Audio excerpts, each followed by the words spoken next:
எல்லாமே பேசுவீங்க. ஜோதிகா மேடம் எல்லாரும் இன்ஃபர்மேஷன் சரிங்களா? ஒரு எலெக்ஷன் வரும்போது நீங்க வந்து ஓட்டு போடணும்னு சொல்லிட்டு நிறைய பேர் வந்து விமர்சித்தாங்க. உங்களோட கருத்து, உங்களோட பதில். வருஷம் வருஷம் ஓட் போடுவேன். சில டைம்ஸ் இல்ல ஆமா 5 வருஷத்துல சாரி, பட் ஐம் சேயிங் ஒரு சில times you can be out station, சில டைம்ஸ் ஒரு வேலைக்கா we can be out, we can be sick.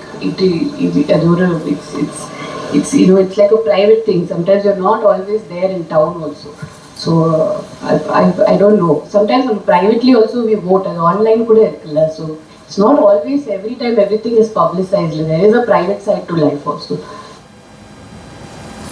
Jyothika அவர்கள் ஒரு நடிகை அப்படின்ற போது அவர்களுக்கு பல லட்சக்கணக்கான ஃபாலோவர்ஸ் இருப்பாங்க. அவங்க சொல்கிறது சரி என்பதை பின்பற்றுவதற்கான ரசிகர்கள் கூட்டம் இருக்குது. அப்போது ஒரு சமூக ரீதியான ஒரு கருத்தை பப்ளிக்கு வந்து பதிவு செய்யும்போது அவர்கள் யோசித்து சொல்லணும். இவர்கள் என்ன சொல்கிறாங்க, ஒரு வருஷத்துக்கு ஒரு தடவை ஓட்டு போடுறோம், அது மட்டும் இல்லாமல் ஆன்லைன் ஓட்டு கூட இருக்குல்ல அப்படின்னு சொல்கிறாங்க. அப்போது இவர்களுக்கு ஒரு சாதாரணமான பொது அறிவு கூட இல்லை அப்படின்றது தான் நமக்கு ஒரு பெரிய சர்ப்ரைஸ்.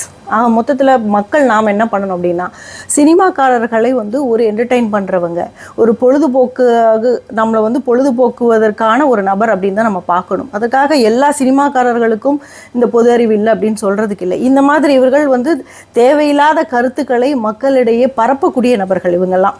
ஒரு டைமில் பார்த்தீங்கன்னா கோவில் எதற்கு, அதற்கு ஹாஸ்பிட்டல் கட்டலாம், வீடு கட்டலாம். இவங்க வந்து ஒரு நல்ல ஒரு ரிச் லைஃப், இவங்க எத்தனை ஹாஸ்பிட்டல் கட்டினாங்க, எத்தனை வந்து ஸ்கூல் கட்டினாங்க அப்படின்னு நாம் கேட்கணும் திருப்பி.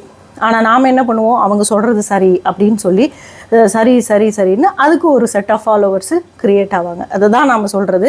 இந்த மாதிரி சினிமா நபர்கள் கருத்துக்களை நாம் ஒருபோதும் எடுத்துக்கொள்ளக்கூடாது. இதிலிருந்து தெரிகிறது பொதுமக்களுக்கான பாடம் இதுதான்.